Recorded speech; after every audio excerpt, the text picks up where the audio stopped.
We're going to talk about how to restore broken character. How to restore broken character. In other words, how do you come back after your character has been fractured? I'm going to focus on understanding the process of leadership restoration. And this is probably one of the most difficult experiences leaders have, because we've been trained only to succeed.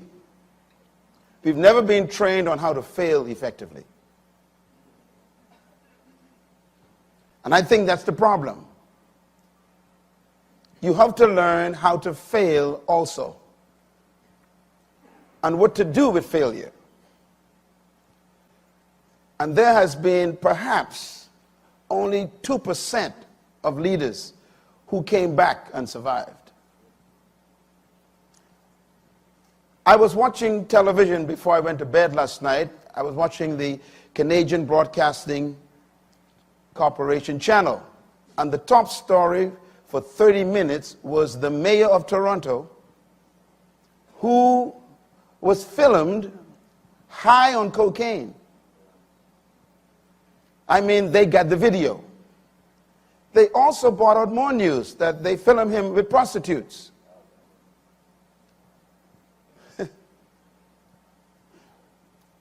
They brought him before the Council of Councillors in Toronto yesterday. They grilled him for almost 4 hours. And every single moment of that 4 hours, he refused to submit. His last statement was, "No matter what you do, I'm not stepping down." The vote for him to step down was 41-2. He still said, "I am not stepping down." They asked him a question. "Did you purchase drugs in the last 30 days? He paused for a moment, and then he said, "Yes." They asked him another question. "Do you still hold to zero toleration on drugs and guns?" He said, "Yes." Question, "Does this apply to you?" He said, "Yes." I'm confused. I'm going to talk to you about a word you need to learn. It's the word disqualified. Write it down. You can be disqualified as a leader. This mayor is disqualified, and he refuses to do the honorable thing. Finally, they asked him a question. "Have you told us everything that we should know?" He paused for a minute. He said, "Well, there may be another hanger in my closet. I am convinced he is moved from stupidity, landed on foolishness, and have entered dementation." But it shows you the caliber of leaders we have today. Toronto is one of the most beautiful, powerful cities in the world, and the leader is a drug addict.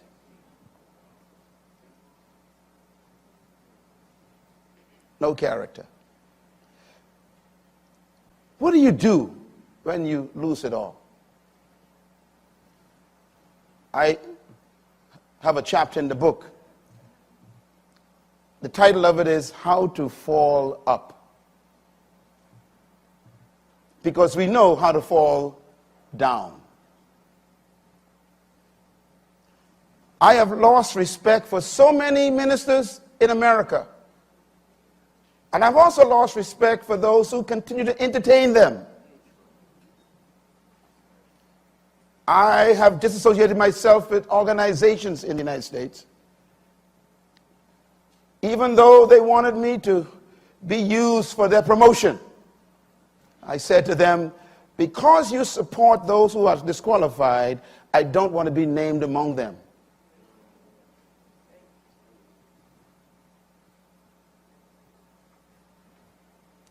How do you fall up? So I'm going to give you what I call the secret to leaders' failure and restoration. Because some of you may have that in your future. Some of you may be there already and have come to this summit to try and get help. You are in the right place. And this goes for politicians and pastors and corporate executives and bishops and housewives and ministers and even parents. How do you come back after you fail your children? Let's talk about it for a minute.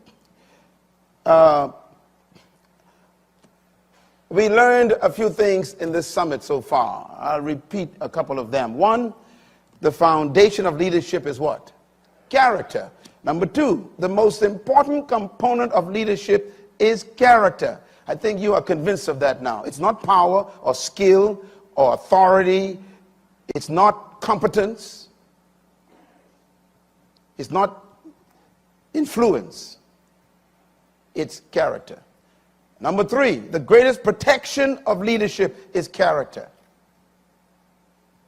The greatest protection of leadership is character. You are not protected by your entourage,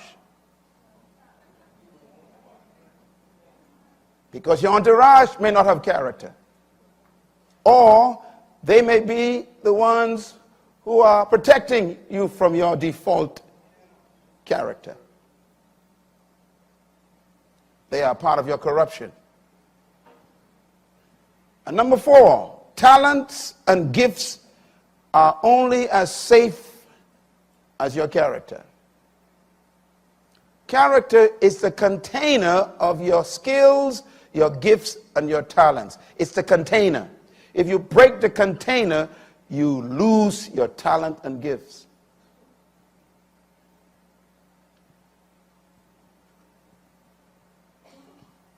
I mentioned to you about law yesterday, and I'm going to give you something very quick about law. We understood that the foundation of character is values which produce your morals. But the question is, what produces values? The answer is, write it down, the foundation of ethics is law. And law is the source of culture. Law is the source of morality. Law produces moral implications, all law. And written and spoken law, rather, feeds the conscience. We talked about that yesterday. Conscience is unspoken law. It's the law shouting at you. And law is the source of values. Law interprets values, and law establishes values. Whenever you create a law, you've identified a value. And this is why the first thing you need to build any nation is not a prime minister or a president. You need a constitution. The constitution contains the ideals of the country, the standards that they are going to live by. It incorporates and constitutes the philosophy of the people. It is the body of law by which we agree to live by, which means that the Constitution is the source of culture. So that's how powerful law is. I thought I would give you a couple of thoughts about how law affects culture, and then how you can protect yourself from falling by getting back to law. Character is manifested when your values, your principles, and your morals are tested. No matter what you tell me about your character, only tests can prove what it is. You can call tests a lot of things. You can call it temptation. You can call it opportunities. But your character is tested under pressure. Number two, character is manifested under pressure because you don't believe what you believe until you are tested to break it. Your convictions are proven by tests, not by your pronouncements. What you claim must be tested. That's why you shouldn't just read a person's resume. Read their life. You'll be amazed how many people embellish their resumes. After all, who would write bad things about themselves? So never be impressed by people's resumes. I want to stress again then that character is manifested when self-sacrifice becomes more important than popular compromise. Who you are is always tested by two things. Write them down. Matter of fact, three things. Three things will test your character every time. And if you study, and in my book on character, I did a complete assessment of this with the greatest leader that ever lived, Jesus Christ. The three things that will always test your character, he passed the test. First one is appetites, which includes food, drink, and sex.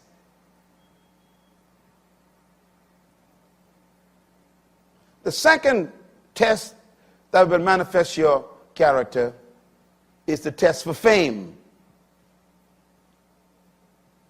And the third one is the test for power. They say if you want to know who a man or woman really is, give them power and money. See what they do with it. Mr. Speaker, please. So it's so important for you to understand that you are going to be tested. Now, I want to ask you to please do something legally. You can take your iPhone and photograph this page, because I won't give you time to write them all, but these are important. I want to just give you a list of what I call the power values. We will read them together. Are you ready? Number one, values are better than rules. Number two, values are more important than rules. Number three, values outlive goals. Number four, values send a message. Number five, values must be identified. Number six, values must be accepted if they're going to work. Number seven, values must be believed. Number eight, your values shape the organization and the nation. Number nine, values are personal, but they are never private. Number 10, values become a culture. Number 11, your values must be shared. Number 12, values attract like values. Number 13, values become social norms. And number 14, values can create or destroy. I just want to comment on number 12. Values attract like values. What do we mean by that? Whatever your value system is becomes a magnet. And it attracts people just like those values. Values also repel values. I mentioned the first day you came here in my session, the first day I said, if someone approaches you to break law or to do a corrupt act in your business or in your ministry or your workplace, if they approach you to break a law, you are already a failure. Because somehow in their minds, they believe that you would actually do it. They actually, in other words, your values were not loud enough. You should wear your values loudly so that people will even tell other people, don't even bother him. He's not going to go for that. I know the guy. So if evil men approach you to do evil, you are already defective. Your values should speak loud. Let's talk about the values of leadership. Write them down. The value of faithfulness, the value of self-control, the value of steadiness, the value of integrity toward those you serve, the value of responsible communication, the value of personal integrity. This is an important list. The value of maturity, the value of humility. These are the values of leaders. Each one of these is a seminar. So I have a lot of work to do before I die. Because each one of these is so important, you need to teach each one of them for 2 hours. Because that's how much we lack in leadership. The values that a leader needs to embrace and keep close are so critical to that leader's protection. Now, pardon me for moving too quickly because I want to get to the heart of this in a short time. What is the impact of a leader's failure? What is the impact of a leader's failure? Write this down. Failing in leadership is not as great as failing to deal with that failure effectively. I repeat, failure in leadership is not as great as failing to deal with the failure effectively. Everybody fails in something. Everybody have experienced the disappointment in themselves. Everybody has embarrassed themselves and others. Everybody has done something that have made them feel depressed because their expectations fell below their own standard.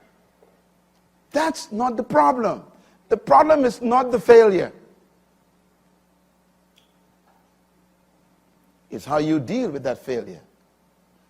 And I can say from experience, most leaders I have encountered don't know how to handle failure. I'm going to give you some specific instructions on how to do it. Not just for yourself, but to help other people.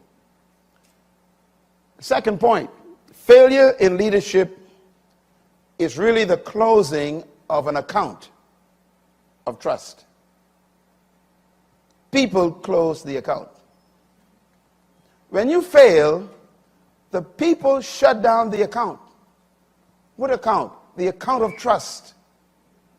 Remember, you cannot pay for trust, pray for trust, or buy trust, nor can you demand it. It is something that people deposit on your account of integrity the more they get to know you. Every time they prove your character, they make a deposit. And you can build up a deposit of trust for 50 years. The only problem is if you violate the account, what took you 50 years to build can be lost in 50 seconds. And that's the tragedy of failure. At least the point number 3. Trust is the currency of leadership. And it is the reason why a leader is successful. It's not your personality, it's not your power, it is not your oratory skills, it's not your ability to influence people, it's not your position, it's not your money or your clout. The key to your leadership is trust. People follow you because they trust you. You violate that, you lose the account. So you are as safe as the account you protect. What are you doing right now that's threatening your account? What are you secretly doing that could cancel your account? The mayor of Toronto, when they first exposed him, the police exposed him, he denied everything. And then the police showed the video. I wonder if there's a video on you. You have no idea how the satellites work anymore.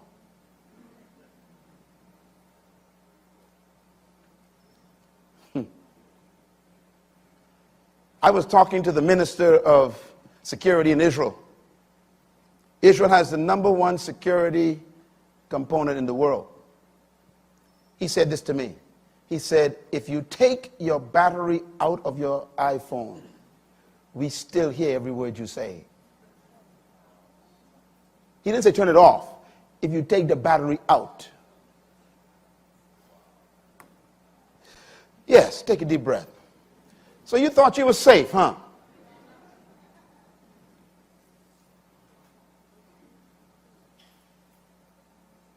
After that moment, I trembled.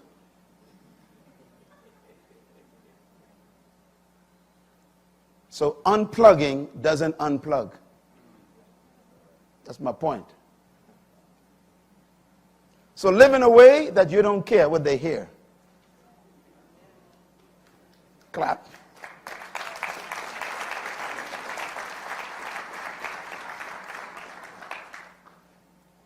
So if the currency of leadership is trust, then you can only buy leadership success with the trust people give you.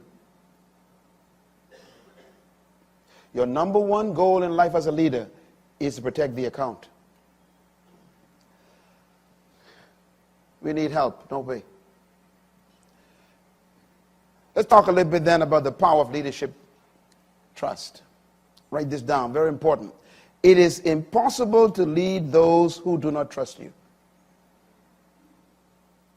because they will sabotage you.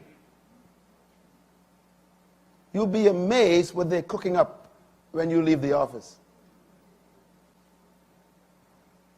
Secondly, trust is a deposit on the leadership account by the followers over a long period of time. I defined trust for you earlier in the seminar. I told you that trust is an equation. The equation is test over time equals trust. Can you write it just like that? Test, draw a line, over time, put equal, trust. Which means that trust requires two things. Testing a person over a long period of time. Then that's how you build trust in that person. That's why you cannot stand up before an audience ever again and say, trust me. Stop using the term. It's impossible. Either they trust you or they don't. And that depends on how long they were able to observe you under pressure. Consistency, integrity, candor, wisdom, surviving battles, attacks, criticism. You trust people who survive.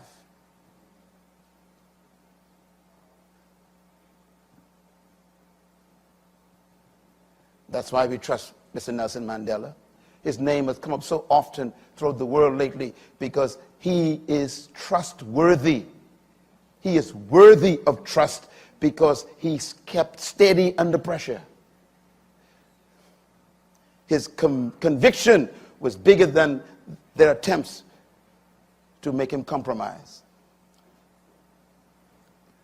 See this picture? I like this picture. I think we need more leaders in this position. You can interpret this picture many ways. One, fear of failure. Oh God, please, don't let me disappoint the people. Don't let me disappoint my spouse. Don't let me disgrace my children. Cry out. This is my position every day. I'm so afraid. You think it's joy to be up here. You think it is easy for you to shake my hand and tell me how wonderful I've helped you. That's not easy. You're putting pressure on me. You're telling me, don't mess up.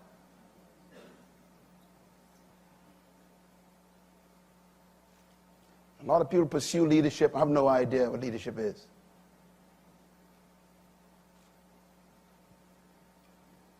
Cry out. Go home and make that your position every day. Every morning you wake up, every evening you say, oh, please, please, God, don't let me mess up.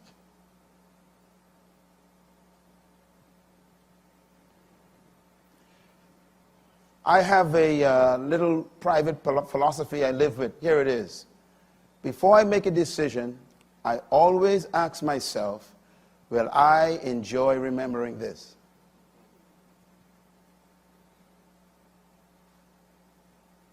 If the answer is no, you don't do it.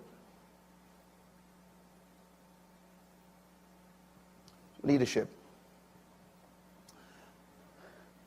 Let's talk about the leadership account one more time. The account of a leader is maintained by the leader's continual faithfulness and protection of that trust. No one maintains the trust account, only you. So hiring an entourage and bodyguards can't help you with trust. As a matter of fact, it's possible that you need bodyguards because you lack trust.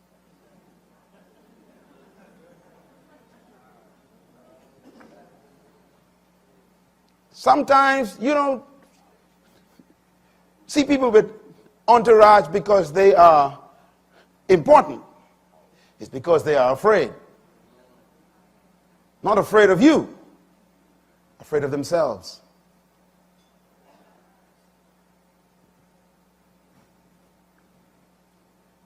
You are the only one who can protect that account. And that account is protected in secret and public, constantly. You got to protect it in the dark when no one's watching. The mayor of Toronto, can I go back to him again? This guy thought no one knew. His account is over. I don't care how much he tries, and he's making the wrong decision. I wish he's watching this right now. Brother, just step down. You are disqualified. Do you know that the American runner who ran the race, the Bahamas came second? A few months ago, the Olympic Committee called our government and said the Bahamas came first. Hang on. They said because they discovered that the American runner took drugs. In other words, the winner lost.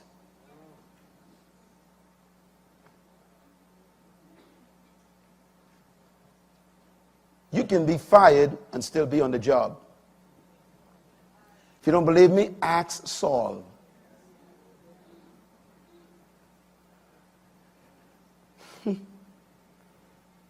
God can fire you and people think you are still hired. He was still going to work and was fired. And the guy who was appointed to take his place was already appointed. I hope there's no one already appointed in your position. Because God knows some things about you. Protect your account. I told you and I warned you, this is a tough session. Because this brings the weight on you to protect your character. Write this down, please. The leader protects the trust account with his integrity or her integrity and their character. You protect that account by your being fixed, predictable, unmovable, set. I will not violate my values. I will not sell my convictions. I got to protect my account.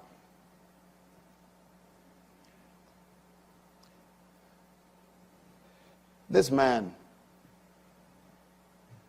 have lost his account.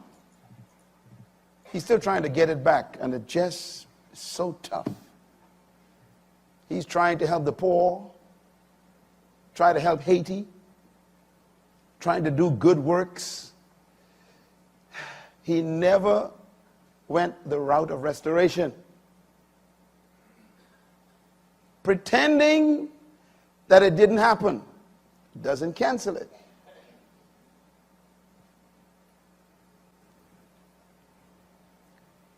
Read out loud, please. Read. Violation of the trust account by a self-imposed destruction of this integrity and character cannot be restored merely by forgiveness. See, I got you. Stop telling people, forgive me. The mayor of Toronto last night repeated it over and again. Okay, yes, I was caught. Forgive me. I want the people of Toronto to forgive me. I want the council to forgive me. I want the Senate to forgive me. Brother, we don't want to forgive you. We want you to leave, they said. Forgiveness is not restoration.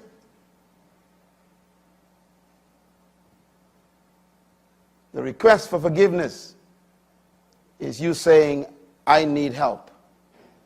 Give me room. Give me space to get help.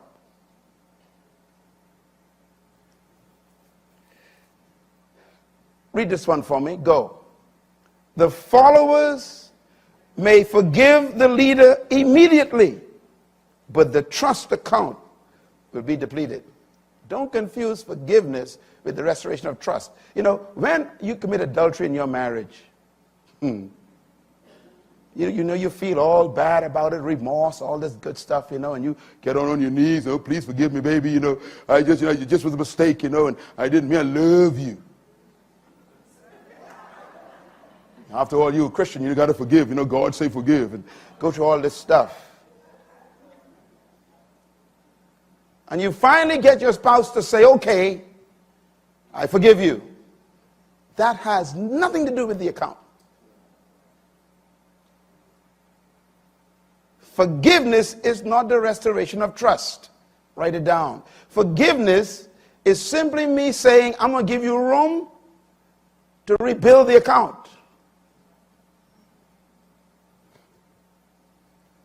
I have heard it said many times when I counsel couples. They say, it's been a year now since I committed adultery, and my wife's still bringing it up. Listen, brother, the account is still empty. Because when you go in the night, she still ain't sure where you went. You need an ankle brace that takes photographs that she can see. Oh, I'm talking sense here. You just can't say, well, forgive me. No, brother. Why are you late? I mean, the questions they ask you are all trust questions. Why'd you come home late?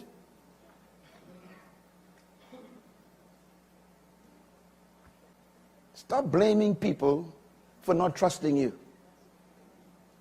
You destroyed the account. And I learned something through my experience with people.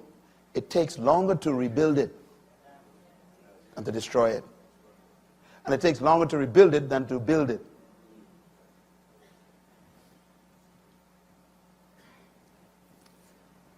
Take a deep breath. You need some air. Leader's trust account. Read this one for me. Go. The leader must be constantly aware that a trust account, which may have been built over 30 or 40 years, could be canceled in 30 or 40 seconds. And that's why the leader refused to step down. He can't believe it collapsed that quickly. The mayor of Toronto, here we go again. He said, I helped to reduce the debt of the city. I built roads. I built bridges. He brought all the papers of things he did. He missed the point. We don't care. I built this church. I'm the one who founded this church, and I labored in this church, and I took 30 years. I built. Brother, there's no trust on the account. It's gone in 30 seconds. 30 years gone in 30 seconds. Get it? It's gone. So I warn you on this last day, don't you take a chance with your account.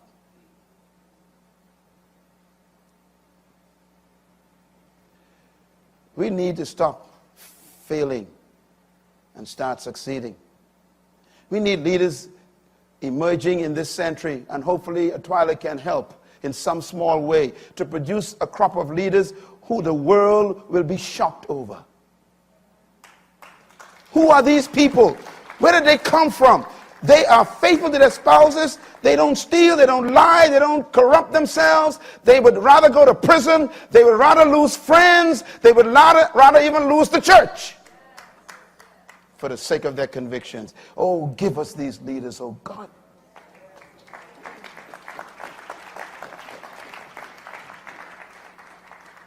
Read this for me. Go. The leader who has failed cannot expect the account to be reestablished as a result of his remorse, confession, or repentance. None of these restore the account. I'm sure you've seen the great leaders stand on TV, tears running down their faces. Forgive me, I'm so sorry. Listen, the account is gone though. We appreciate your tears. We love you. Hallelujah. But go home. Go get restored. Go get repaired. When your car breaks down, you don't leave it in the highway.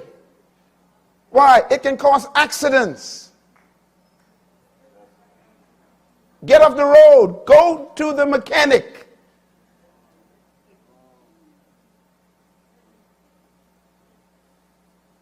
Get out of the pulpit. Get out of the CEO position. Get out of the office. Get out. You're blocking the highway of people who are trying to make a difference.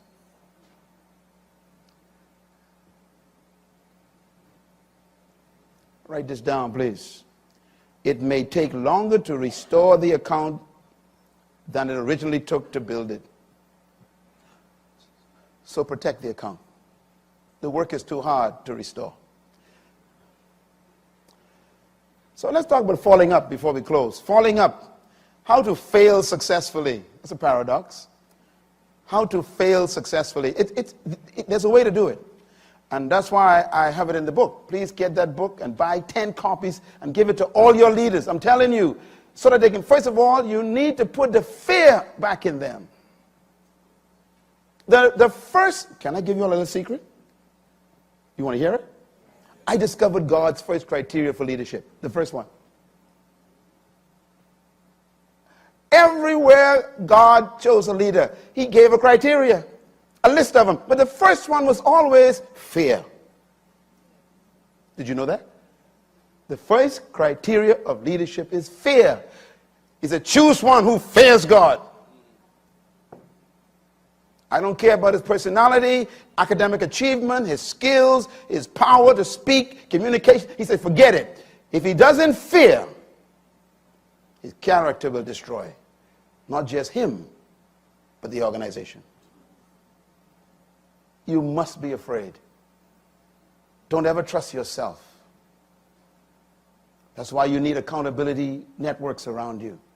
That's why a Twyla is here. You know, our guys on our team will tell you, we are very nice people, but we don't put up with foolishness.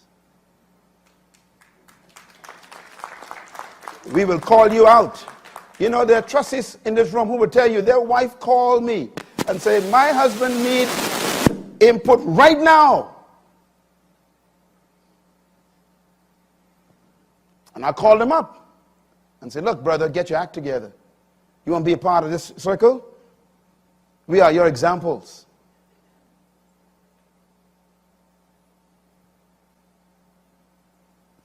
The wounds of a friend are faithful.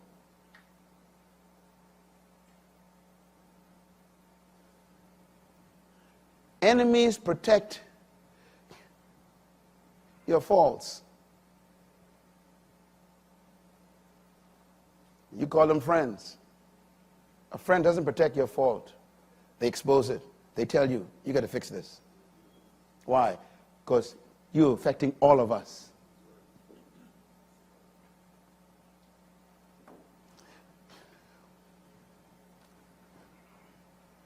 When you fail, you close the account.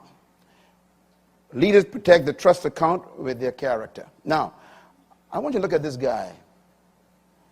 This is the image of someone who has fallen. What do I do? What is the process of getting back? I'm going to give you the list. Write it down. Here's what to do if your character fails. These are the steps you should take. They are fail-proof, but you got to follow them. And they are hard. This is why most of the leaders who fell don't want to do them. But if you follow them, you'll come back stronger than when you fell. What do you do when you fall? Number one, admission of your need for help. That's tough.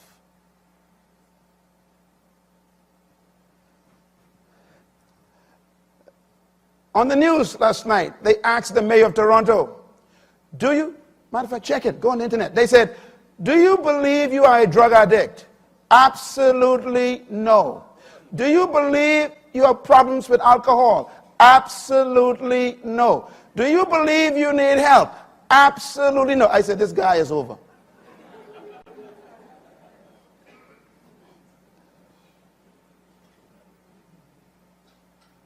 I heard such great teaching here this week. I am so inspired.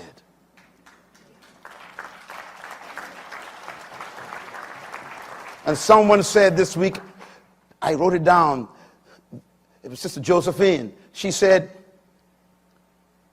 if the person on the ground keeps their hand to themselves, you can't help them.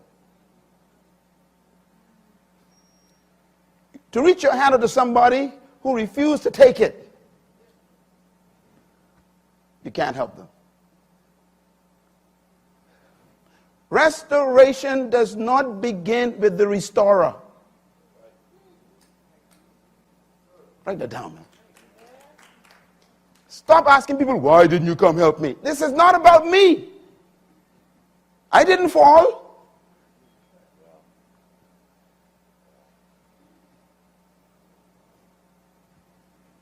You can't help a man who doesn't want it.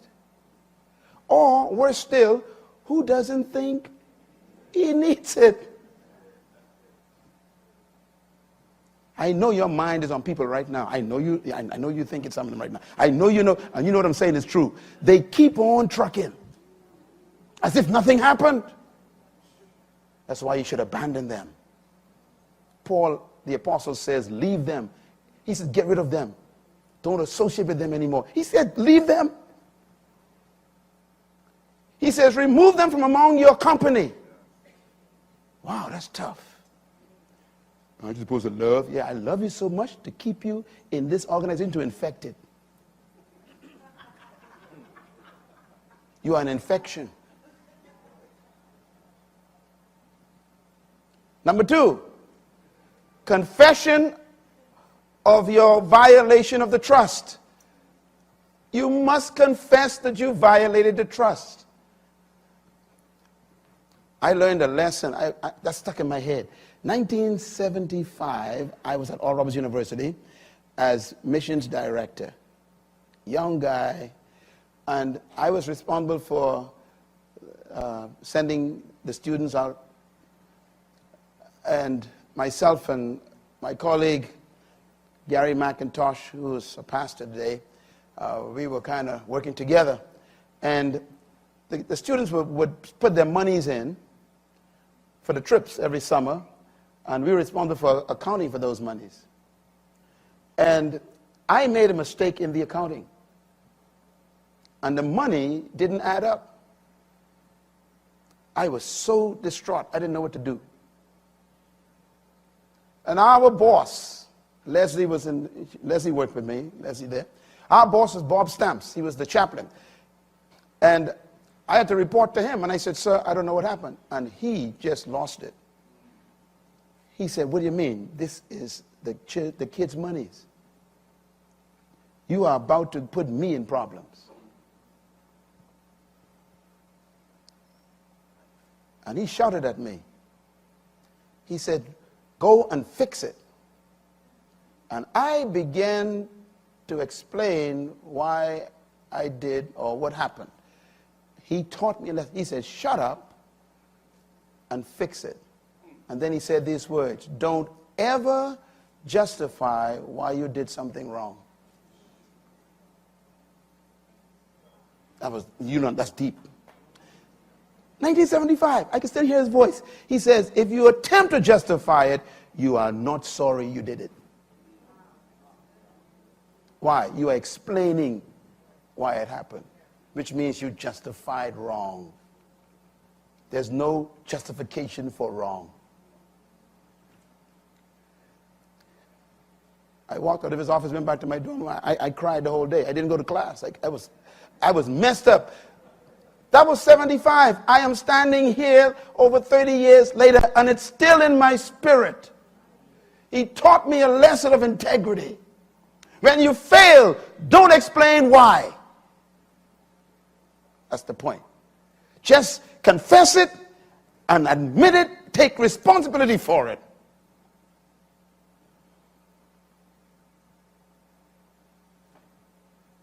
Don't explain why you sinned.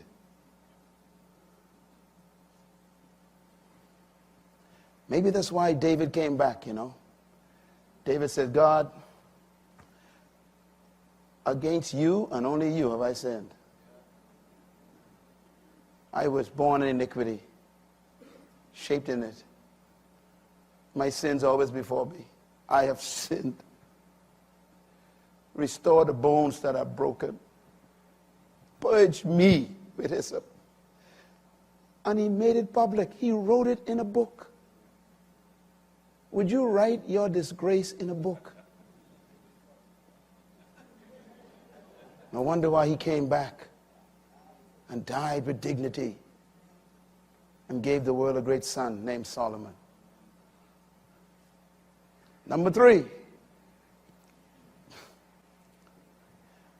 you must identify a true and reliable authority in your life to be accountable to.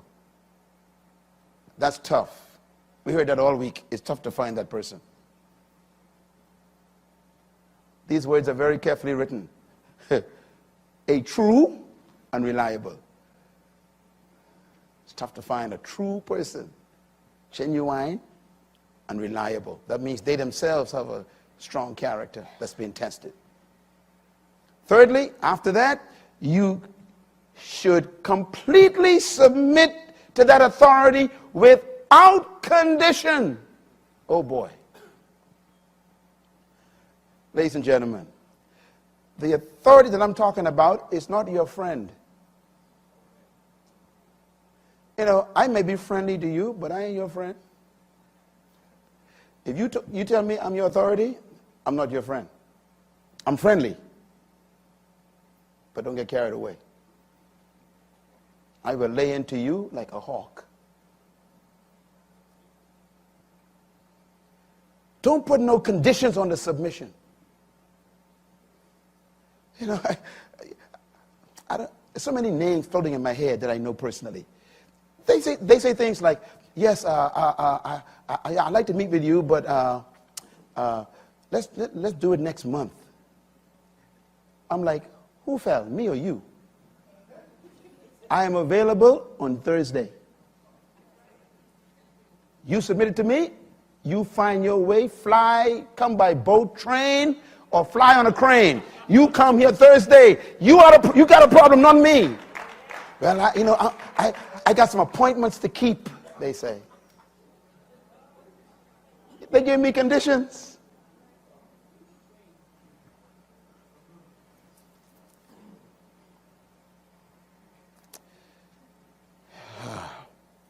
Number 5, obedience to the advice and the counsel and the instruction of that authority without condition.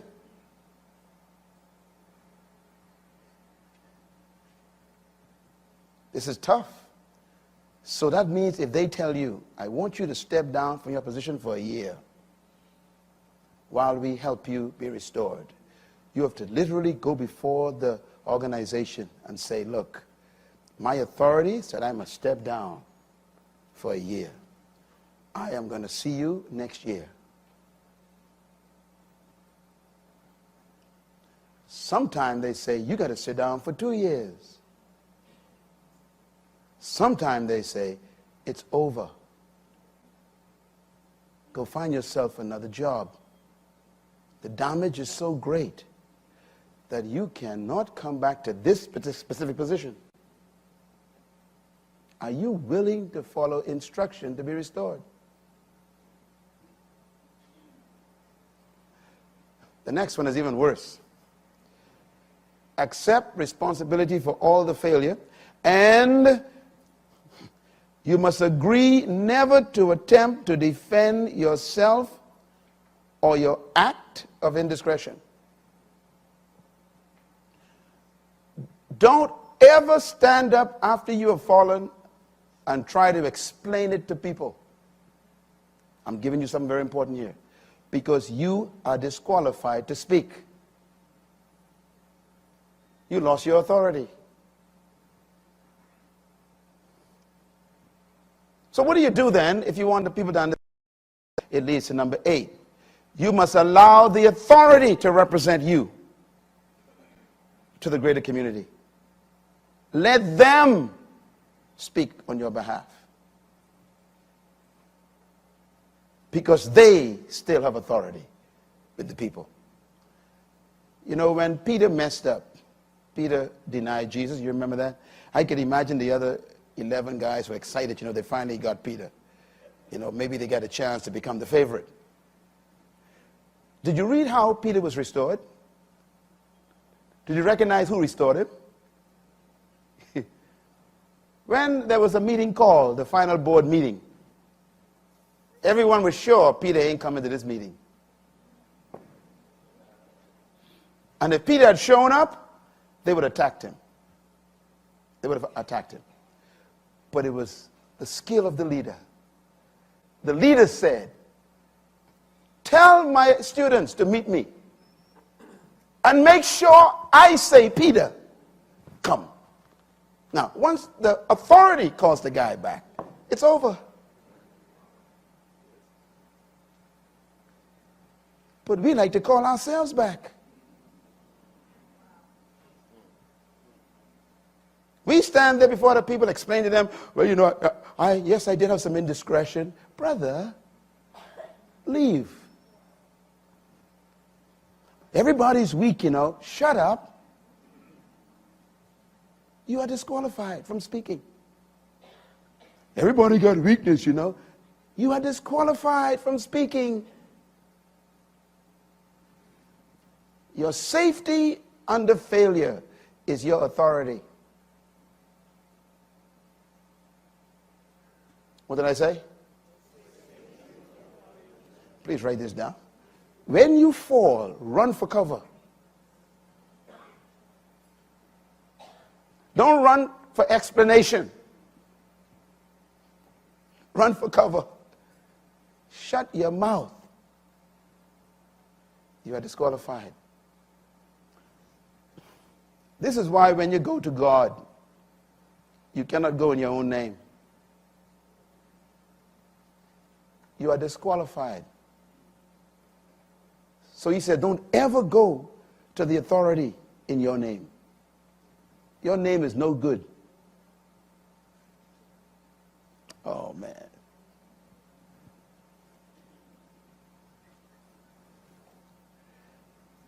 Is this good? Number 9. Total submission to the discretion of the authority with regard to your readiness to return to public service. Now, this one is important. That means the authority has total control of the discretion as to when it thinks you are ready to come back. This is very dangerous. I've seen people come as well, you know, I went to counseling and, you know, I've been there for 6 months and, you know, and the Lord told me to start again. Shut up, man. You ain't never going to come back. You can't bring yourself back. Say it. Say it loud. No, louder. I can't hear you. Shout it. Don't you ever forget that. You cannot bring yourself back after a fall. The authority has to bring you back. And the authority controls when that happens. That's why people never come back. They just kind of walk back. They're not sent back. When the authority brings you back, then the followers' respect for the authority begins to restore the trust account. Because the followers don't trust you anymore. They trust the authority. You got to rebuild the trust. So they got to trust the person who you trust, so they can start restoring your account. In other words, the followers think, if he trusts him again, then we will begin to trust him again. Remember, you can't demand trust. All right, last one. Permanent establishment of a relationship with the authority for ongoing accountability is necessary. That means never again, for the rest of your life, will you be without accountability again. You will have to report for the rest of your life to an accountable authority. That is to protect you and the people you influence. That's how you come back. When people don't trust you anymore, they trust the ones you trust. And as long as the ones you trust you, they will put trust in you.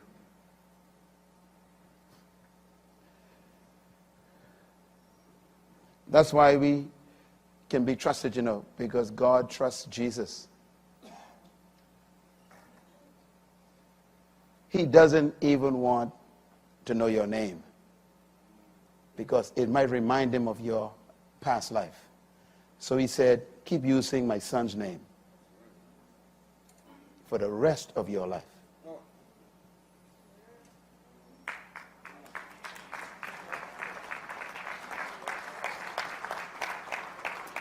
All right, closure. There you are. Do you feel it? I feel it.